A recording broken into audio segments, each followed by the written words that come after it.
할렐루야, 레위기 거룩하기 오지연 전도사입니다. 레위기 11장부터 15장까지는 정함과 부정함에 대한 교훈을 다루고 있습니다. 정함과 부정함에 관한 규정이 많다는 것은 사람이 깨끗게 되는 것이 매우 중요하다는 사실을 알 수 있는 것입니다.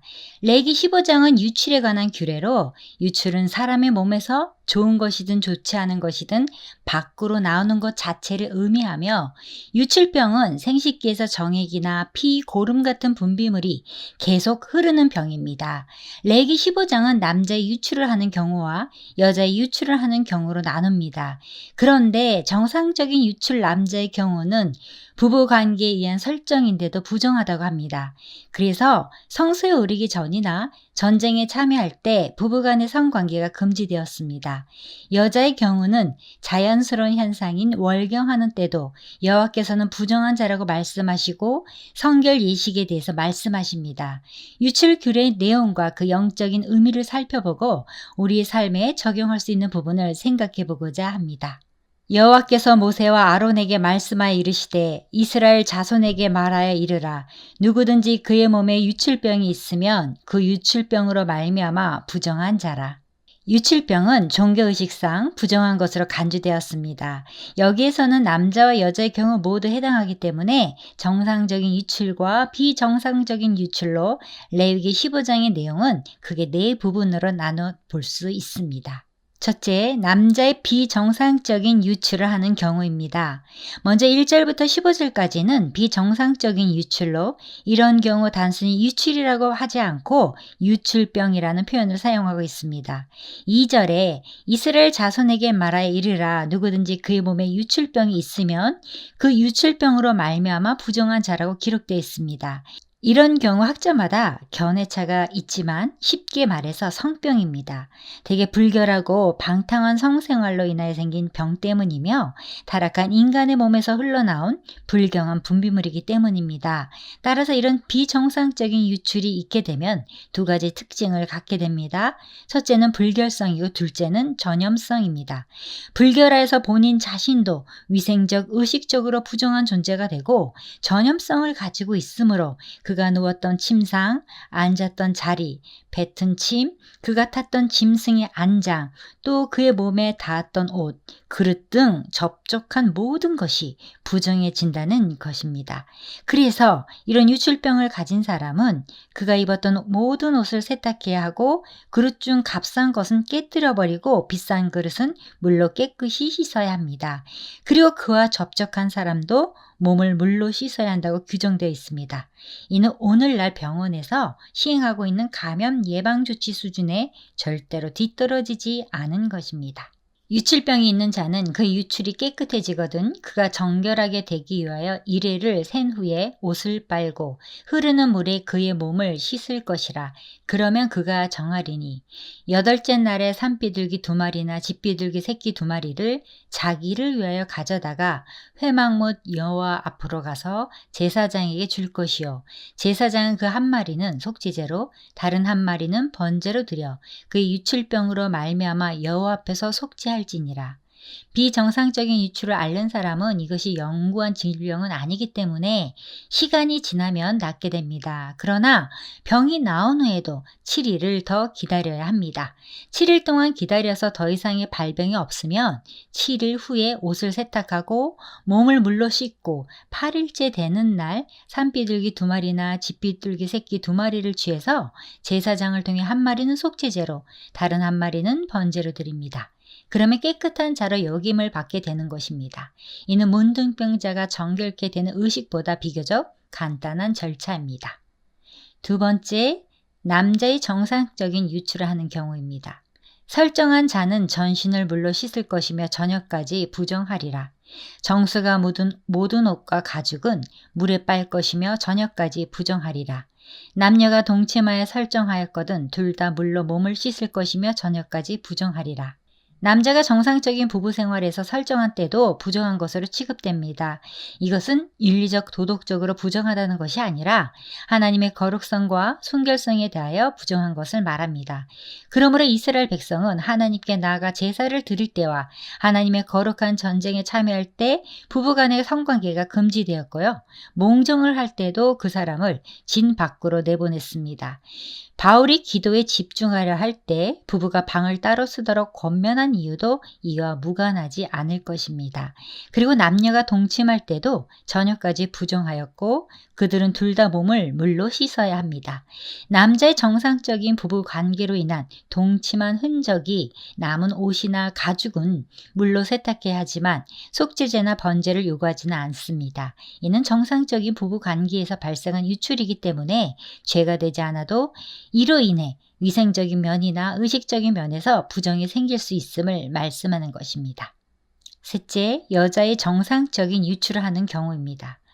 어떤 여인이 유출을 하되 그의 몸에 그의 유출이 피이면 이래 동안 불결하니 그를 만지는 자마다 저녁까지 부정할 것이요. 여기서의 유출은 여인의 정기적인 유출로 곧 월경에 관한 규례입니다. 월경은 자연스러운 생리 현상임에도 불구하고 여자는 이래 동안 부정하고 그 여자가 접촉한 모든 것도 저녁까지 부정하다고 간주하였고 옷을 빨고 몸을 씻음으로 정결케 되었습니다. 그리고 월경 중에 동침한 사람도 7일 동안 부정하였습니다. 여자는 유출이 멈춘 후 이래 동안 옷을 빨고 몸을 씻었습니다. 이것은 정상적인 유출이기 때문에 속죄제나 번제가 요구되지 않지만 7일간 부정하다고 했습니다. 그러니까 7일 동안은 성소에 들어갈 수도 성물을 접촉할 수도 없다는 것입니다. 이런 까닭은 남녀가 피를 흘리는 것은 유대인의 율법 의식상 다른 무엇보다도 가증한 것으로 여겨졌기 때문입니다. 피의 유출이 생명의 파괴, 즉 죽음이나 저주와 같은 의미로 이해되었기 때문이며 또한 하나님께서 여자에게 내린 형벌인 출산의 고통과 관련되기 때문입니다. 실례로 에스겔서는 당시 이스라엘 백성의 가증스러운 우상 숭배의 죄악을 월경하고 있는 여인의 부정함에 비유하고 있습니다. 여호와의 말씀이 또 내게 임하여 이르시되 인자야 이스라엘 족속이 그들의 고국 땅에 거주할 때에 그들의 행위로 그 땅을 더럽혔나니 나 보기에 그 행위가 월경 중에 있는 여인의 부정함과 같았느니라. 네 번째, 여자의 비정상적인 유출을 하는 경우입니다. 만일 여인의 피 유출이 그의 불결기가 아닌데도 여러 날이 간다든지 그 유출이 그의 불결기를 지나도 계속되면 그 부정을 유출하는 모든 날 동안은 그 불결한 때와 같이 부정한 즉 여인의 피 유출이 그의 불결기가 아닌데도 여러 날이 간다든지 유출이 그 불결기를 지나도 계속되면 이것은 비정상적인 유출을 하는 경우입니다. 이러한 만성 자궁 출혈은 의학적 관점에서 볼 때 이를 혈류병이라고 합니다. 정상적인 유출은 시간이 지나면 끝나기 마련인데 기간이 지났음에도 불구하고 계속 유출하는 경우를 가리킵니다. 이런 경우 혈류증이 치료되면 7일을 기다려보고 8일째 되는 날에 산비둘기 2마리나 집비둘기 새끼 2마리로 속죄제와 번제를 드리라고 명하셨습니다. 무려 12년 동안 만성 자궁 출혈로 복음서의 혈류증 앓던 여인에 관한 이야기는 이러한 배경에서 이해할 때 그녀의 절실함이 더욱 강하게 느껴집니다. 그녀는 혈류증을 고치기 위해 12해 동안 가진 모든 재산을 허비하고 백방으로 노력해 보았지만 병을 고치지 못했습니다. 12해 동안 계속해서 비정상적인 피를 흘렸으니 혈색이 어떻겠습니까? 빈혈의 면역력도 떨어지고 형편없는 건강 상태를 계속 유지하고 있었을 것입니다. 그런데 이 여인이 어느 날 예수님에 대한 소문을 듣게 되었습니다. 예수 그리스도는 하나님의 아들이시기 때문에 그분을 만나기만 하면 어떤 병이라도 고침받게 될 것이라는 소망을 갖게 되었습니다. 그러나 부정한 여인이라 감히 예수님 앞으로 나가지는 못하고 뒤로 가서 예수님의 옷을 붙잡았습니다. 예수님은 자기 몸에서 능력이 빠져나간 것을 아셨고 누가 내 옷에 손을 대었느냐고 물으셨습니다. 그런데 당시 무리 속에서 스쳐 지나가며 예수님의 옷을 무의미하게 만진 사람들도 많이 있었을 것입니다. 부딪히거나 오다 가다 만진 사람들이 많았을 것입니다. 그런데 믿음으로 만진 이 여인 하나만 치료함을 받았습니다. 이 여인은 예수님 앞에 나와 엎드리며 솔직하게 고백했습니다. 그러자 예수님은 여인에게 이렇게 말씀하셨습니다. 예수께서 이르시되 딸아 내 믿음이 너를 구원하였으니 평안히 가라. 내 병에서 놓여 건강할지어다. 율법에 보시면 부정한 여인이 만지는 사람도 부정해진다는 것을 알 수 있습니다. 분명히 부정한 여인이 예수님을 만졌는데 예수님은 부정해지지 않으셨을 뿐만 아니라 여인도 깨끗함을 받게 되었습니다. 그러니까 예수님은 부정해지는 분이 아니시고 부정한 사람을 정결케 하시는 분이심을 알 수 있습니다. 유출에 관한 규례는 깨끗한 사람을 더럽게 만드는 저주에 초점이 있는 것이 아니라 영적으로 더러운 사람을 깨끗게 하시려는 복에 초점이 있는 것입니다. 너희는 이와 같이 이스라엘 자손이 그들의 부정에서 떠나게 하여 그들 가운데 있는 내 성막을 그들이 더럽히고 그들이 부정한 중에서 죽지 않도록 할지니라. 이 규례는 유출병이 있는 자와 설정함으로 부정하게 된 자와 불결계 앓은 여인과 유출병이 있는 남녀와 그리고 불결한 여인과 동침한 자에 대한 것이니라. 본문 31절부터 33절은 이런 유출에 관련된 규례를 주신 목적입니다. 부정한 사람은 하나님의 장막을 더럽히는 것이고 하나님의 장막을 더럽히면 죽을 수 있어서 이런 규례를 주셨다는 것입니다. 그러면 유출은 왜 장막을 더럽히는 결과를 가져올까요? 하나님이 왜 이런 말씀을 꼭 하셔야만 했을까요? 그것은 우상 숭배자들 때문이었습니다.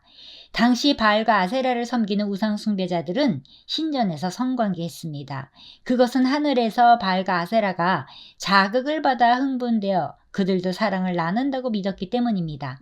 그러면 이 땅에 비가 내린다는 논리입니다. 비가 와서 땅이 비옥해지고 소출이 늘어나 풍요롭게 된다는 허무맹랑한 믿음을 가지고 바알 신전에서 성전의 여사제들이 바알신을 섬기러 오는 사람들과 성행위를 하는 비정상적이고 부적절한 유출을 자행했던 것입니다. 그러나 하나님은 이런 형태의 예배를 원치 않으시며 결코 이렇게 부정한 행위를 해서는 안 된다는 것을 말씀하시는 것입니다. 하나님의 성소에 들어와서 예배하는 사람은 이런 유출의 문제에도 정결함을 유지하는 사람이라야 한다는 말씀입니다. 신약에서 정결법의 형식은 모두 폐지되었지만 그 본질적 취지는 계승됩니다. 먼저 비정상적인 유출이 사람을 부정하게 한다는 것은 무슨 의미일까요? 마가복음 7장 15절부터 16절에 무엇이든지 밖에서 사람에게로 들어가는 것은 능히 사람을 더럽게 하지 못하되 사람 안에서 나오는 것이 사람을 더럽게 하는 것이니라 하시고 기록되어 있습니다. 예수님이 유출과 관련된 영적인 의미를 분명하게 말씀하셨습니다. 사람 속에 들어가는 것이 사람을 더럽게 하는 것이 아니라 사람 안에서 나오는 것이 사람을 더럽게 하는 것이라고 하셨습니다. 예레미야 17장 9절에 만물보다 거짓되고 심히 부패한 것은 마음이라 누가 능히 이를 알리오마는 이라고 기록되어 있습니다.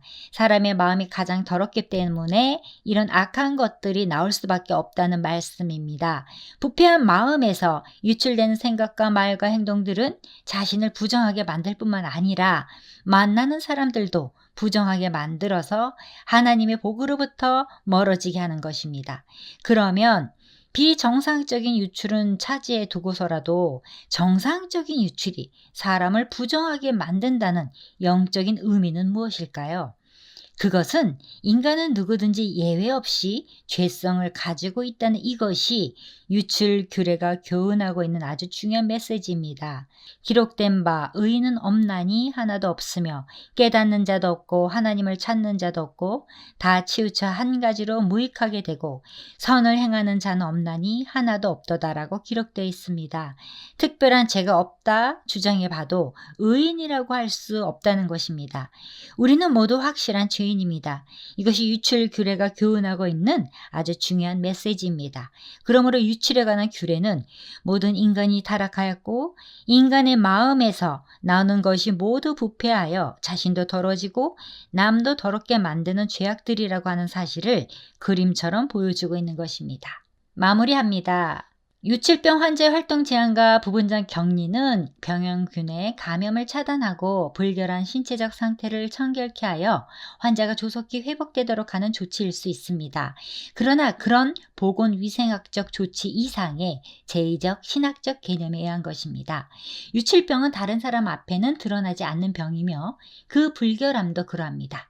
유칠병에 관해 세부적으로 규정한 것은 나병처럼 외부에 확연히 드러난 부정 상태뿐만 아니라 내적으로 보이지 않는 은밀한 것까지 정결해야 한다는 사실을 교훈해 줍니다. 본문은 이스라엘 백성들이 유출병에 감염되지 않기 위해 얼마나 친절하고 상세하게 안내하고 있는지 잘 보여줍니다.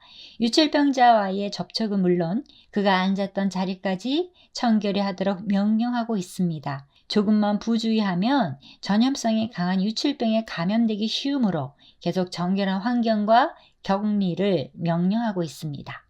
오늘을 사는 그리스도인들은 이미 예수 그리스도의 귀중한 피로 씻음을 받아 죄의 종의 신분으로부터 하나님 자녀로서의 신분을 얻었습니다. 그러나 계속 말씀과 성례를 통해 계속 자신들을 정결하게 지키지 못하면 쉽게 부정한 세계에 오염됩니다. 그러므로 우리는 매일 악으로 가득 찬 세상에서 살아가지만 항상 주의하고 거룩하지 않는 것과는 접촉하지 않도록 해야 합니다. 샬롬.